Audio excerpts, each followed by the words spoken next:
வணக்கம்.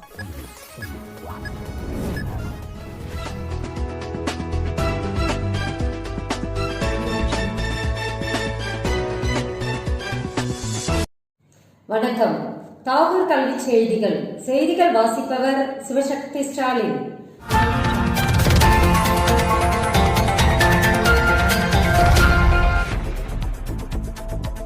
ஒரு மணி நேர தேர்வாக 60 மதிப்பெண்களுக்கு நடப்பு பருவ தேர்வு ஆன்லைனில் நடைபெறும் என அண்ணா பல்கலைக்கழகம் அறிவிப்பு.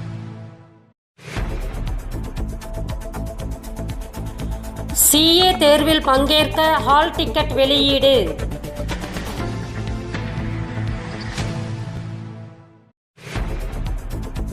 நவம்பர் 3ஆம் வாரம் MBBS BDS கலந்தாய்வு.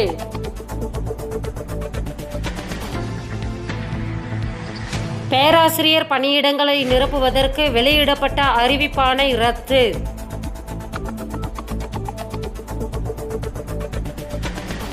தமிழகம் முழுவதும் உள்ள பள்ளிகளில் மாற்றுத்திறனாளி மாணவர்களுக்கான வசதிகளை ஏற்படுத்த எடுக்கப்பட்ட நடவடிக்கைகள் குறித்து வீடியோ கான்பரன்சிங்கில் ஆஜராகி விளக்கம் அளிக்க வேண்டும் என்று தமிழக பள்ளிக்கல்வித்துறை செயலருக்கு உயர்நீதிமன்றம் உத்தரவு.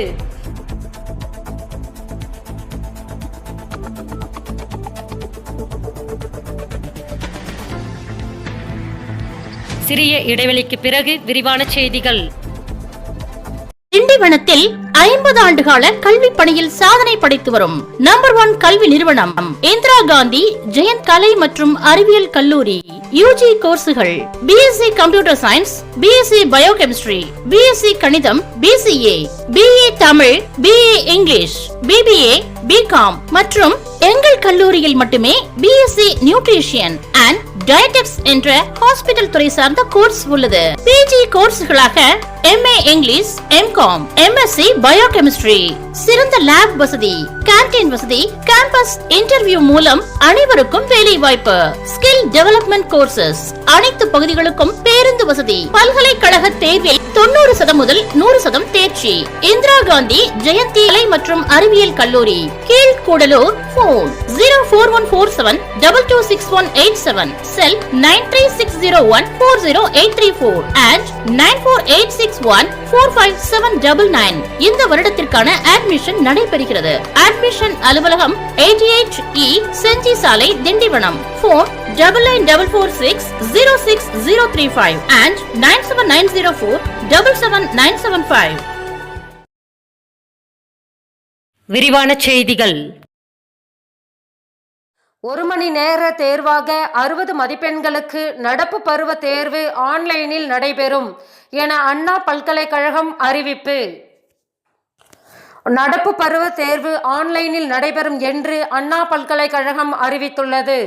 ஒரு மணி நேர தேர்வாக 60 மதிப்பெண்களுக்கு தேர்வு நடைபெறும் என்று தெரிவிக்கப்பட்டுள்ளது. பொறியியல் கல்லூரிகள் நடப்பு பருவத்துக்கான எழுத்து தேர்வு நவம்பர் 26ஆம் தேதி தொடங்கும் என அண்ணா பல்கலைக்கழகம் அறிவித்துள்ளது. மாணவர்களுக்கு ஆன்லைன் வகுப்புகள் நடைபெற்று வரும் நிலையில் பருவ தேர்வு அக்டோபர் 28ஆம் தேதி முதல் ஆன்லைனில் நடைபெறும் என அறிவிக்கப்பட்டது. ஆனால் இணையதள கோளாறு உள்ளிட்ட பிரச்சனைகளால் குறிப்பிட்ட காலத்துக்குள் பாடங்களை நடத்தி முடிப்பது கடினம் என்றும் பருவ தேர்வை தள்ளி வைக்கவும் பொறியியல் கல்லூரிகள் கோரிக்கை விடுத்தன. இதனை ஏற்று பருவத் தேர்வு நடைபெறும் தேதியை தள்ளி வைத்து திருத்தப்பட்ட அட்டவணை வெளியிடப்பட்டது. அதன்படி நடப்பு பருவத்துக்கான இறுதி வேலை நாள் நவம்பர் 13ஆம் தேதியுடன் முடிவடையும். நவம்பர் 17 முதல் செய்முறை தேர்வுகளும் நவம்பர் 26ஆம் தேதி முதல் எழுத்து தேர்வும் தொடங்கும். மேலும் அரியர் மாணவர்களுக்கு தேர்வு நடத்துவது தொடர்பாக உரிய அனுமதி வந்தவுடன் அறிவிப்பு வெளியாகும். இந்த நிலையில் நடப்பு பருவ தேர்வு ஆன்லைனில் நடைபெறும் என்று அண்ணா பல்கலைக்கழகம் அறிவித்துள்ளது. ஒரு மணி நேர தேர்வாக 60 மதிப்பெண்களுக்கு தேர்வு நடைபெறும் என்று தெரிவிக்கப்பட்டுள்ளது. கடந்த செப்டம்பரில் நடைபெற்ற இறுதி செமஸ்டர் தேர்வில் தோல்வியுற்ற மாணவர்கள் அரியர் தேர்வாக எழுதலாம் என்று தெரிவிக்கப்பட்டுள்ளது. நவம்பர் 3ஆம் வாரம் MBBS BDS கலந்தாய்வு.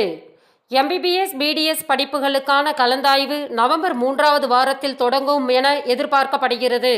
அது தொடர்பான அறிவிப்பை அடுத்து ஓரிரு நாட்களில் மருத்துவக் கல்வி இயக்குநரகம் வெளியிட இருப்பதாக தகவல்கள் தெரிவிக்கின்றன.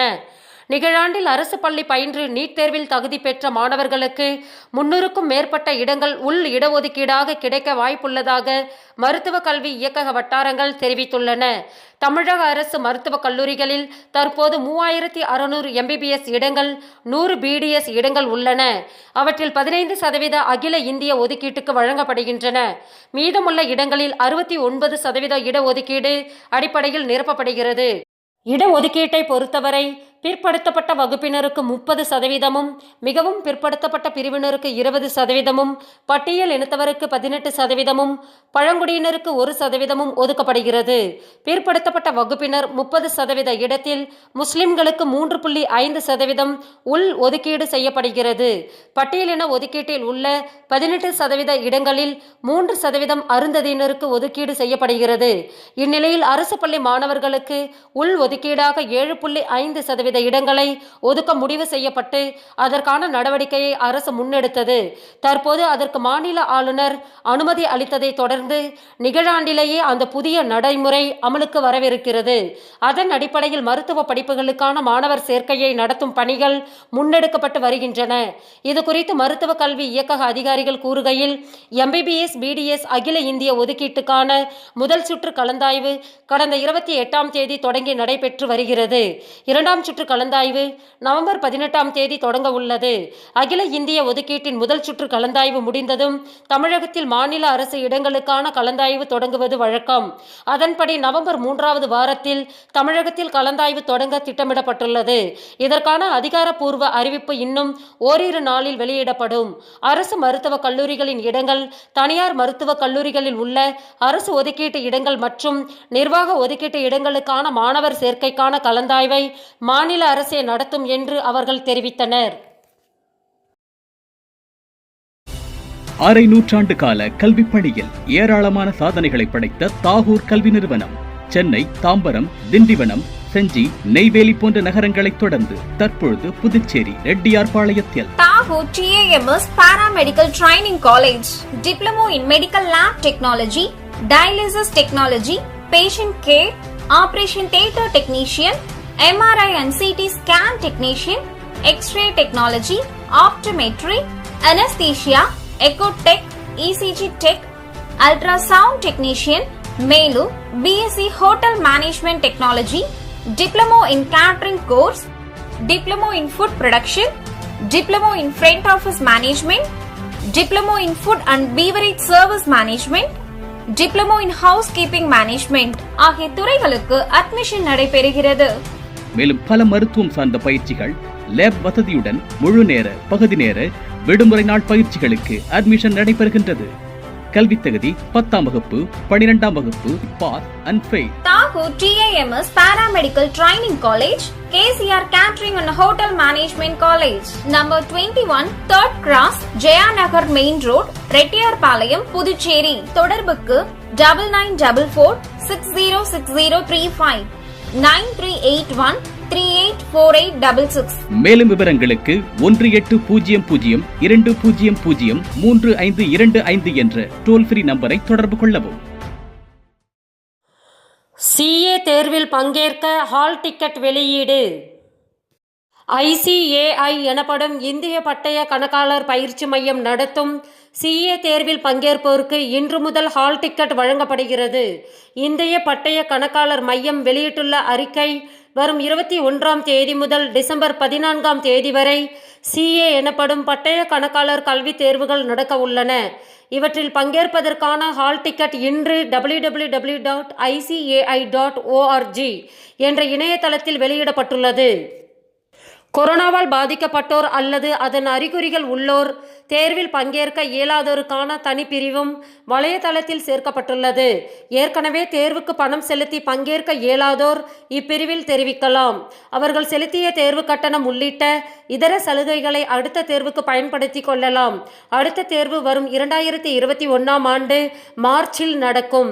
இவ்வாறு அதில் கூறப்பட்டுள்ளது. கடந்த மே மாதம் நடக்க வேண்டிய CA தேர்வுகள் கொரோனா ஊரடங்கு காரணமாக பல முறை தள்ளி வைக்கப்பட்டு இறுதியாக தற்போது நடக்க உள்ளது குறிப்பிடத்தக்கது. தமிழகம் முழுவதும் உள்ள பள்ளிகளில் மாற்றுத்திறனாளி மாணவர்களுக்கான வசதிகளை ஏற்படுத்த எடுக்கப்பட்ட நடவடிக்கைகள் குறித்து வீடியோ கான்ஃபரன்சிங்கில் ஆஜராகி விளக்கம் அளிக்க வேண்டும் என்று தமிழக பள்ளிக்கல்வித்துறை செயலருக்கு உயர்நீதிமன்றம் உத்தரவு. தமிழகத்தில் உள்ள அனைத்து கல்வி நிலையங்களிலும் மாற்றுத்திறனாளிகளுக்கான வசதிகளை செய்து தரப்படவில்லை. குறிப்பாக சாய்தள பாதை, பிரத்யோக நடைபாதை, கழிவறைகள் மற்றும் மின் தூக்கி உள்ளிட்ட அடிப்படை வசதிகளை இல்லை. இது மாற்றுத்திறனாளி மாணவர்கள் பாதிக்கப்பட்டுள்ளனர் என்று கூறப்பட்டுள்ளது. இந்த மனு நீதிபதிகள் சத்யநாராயணன், ஹேமலதா ஆகியோர் அடங்கிய அமர்வு முன் விசாரணைக்கு வந்தது. அப்போது மனுதாரர்கள் ஆஜராகி இது தொடர்பாக மத்திய அரசு தாக்கல் செய்துள்ள பதில் மனுவில் தமிழகத்தில் 25.95% பள்ளிகளில் மட்டுமே மாற்றுத்திறனாளி மாணவர்கள் பயன்படுத்தும் வகையிலான கழிவறைகள் உள்ளன. 62.86% பள்ளிகளில் மட்டுமே மாற்றுத்திறனாளி மாணவர்கள் தடையின்றி செல்ல உதவும் சாய்தள நடைமேடை வசதி உள்ளதாக தெரிவிக்கப்பட்டுள்ளது. அப்போது அரசு தரப்பில் ஆஜரான அரசு சிறப்பு வக்கீல், அனைத்து அரசு பள்ளிகளிலும் மாற்றுத்திறனாளி மாணவர்களுக்கான சாய்தள நடைமேடை உள்ளிட்ட வசதிகள் குறித்த திட்ட அறிக்கை தயார் செய்து அரசுக்கு அனுப்பி வைக்கப்பட்டுள்ளதாக தெரிவித்தார். இதனை பதிவு செய்து கொண்ட நீதிபதிகள் தமிழக பள்ளிக்கல்வித்துறை செயலர் காணொலி காட்சி மூலம் ஆஜராகி தமிழகம் முழுவதும் உள்ள பள்ளிகளில் மாற்றுத்திறனாளி மாணவர்களுக்கான வசதிகளை ஏற்படுத்த எடுக்கப்பட்ட நடவடிக்கை குறித்து விளக்கமளிக்க வேண்டும் என்று உத்தரவிட்டனர். மத்திய அரசின் கல்வி உதவித்தொகை கல்லூரி மாணவர்கள் விண்ணப்பிக்கலாம். மத்திய அரசின் கல்வி உதவித்தொகையை பெற கல்லூரி மாணவர்கள் விண்ணப்பிக்கலாம் என CBSE தெரிவித்துள்ளது. கல்லூரி, இளங்கலை, முதுகலை, தொழில்முறை படிப்புகளை மேற்கொள்ளும் மாணவர்கள் மத்திய கல்வி அமைச்சகத்தின் கல்வி உதவித்தொகைக்கு விண்ணப்பிக்கலாம். மாணவர்கள் http://scholarships.government.in என்ற இணையதளத்தில் அக்டோபர் 31ஆம் தேதிக்குள் விண்ணப்பிக்க வேண்டும். புதிதாக 2020ஆம் ஆண்டு உதவித்தொகை பெறுவோர், 2019ஆம் ஆண்டு உதவித்தொகை பெற்றோர், முதல் முறையாக புதுப்பித்தல், 2018ஆம் ஆண்டு உதவித்தொகை பெற்றோர் இரண்டாவது முறையாக புதுப்பித்தல், 2017ஆம் ஆண்டு உதவித்தொகை பெற்றோர் மூன்றாவது முறையாக புதுப்பித்தல், 2016ஆம் ஆண்டு உதவித்தொகை பெற்றோர் ஐந்தாவது முறையாக புதுப்பித்தல் ஆகியவற்றுக்காக விண்ணப்பிக்கலாம். இதற்கு தேசிய கல்வி உதவித்தொகை தளத்தில் பூர்த்தி செய்யப்பட்ட ஆன்லைன் விண்ணப்பத்தை சமர்ப்பிக்க வேண்டும் என்று தெரிவிக்கப்பட்டுள்ளது. பெற்றோரின் ஆண்டு வருமானம் ரூபாய் 8 லட்சத்துக்கு குறைவாக உள்ள மாணவர்கள் விண்ணப்பிக்கலாம். மாணவர்கள் 12ஆம் வகுப்பில் 80% குறையாமல் மதிப்பெண்களை பெற்றிருக்க வேண்டும். மத்திய அரசின் கல்வி உதவித்தொகைக்கு தேர்வாகும் மாணவர்களின் இளங்கலை படிப்புக்கு முதல் 3 ஆண்டுகளுக்கு ஆண்டுதோறும் ரூபாய் 10,000 வழங்கப்படும். முதுகலை படிப்புகளுக்கு ஆண்டுதோறும் ரூபாய் 20,000 வழங்கப்படும். 5 ஆண்டுகள் கொண்ட தொழில்முறை படிப்புகளுக்கு 4 மற்றும் 5வது ஆண்டுகளில் ஆண்டுதோறும் ரூபாய் 20,000 வழங்கப்படும்.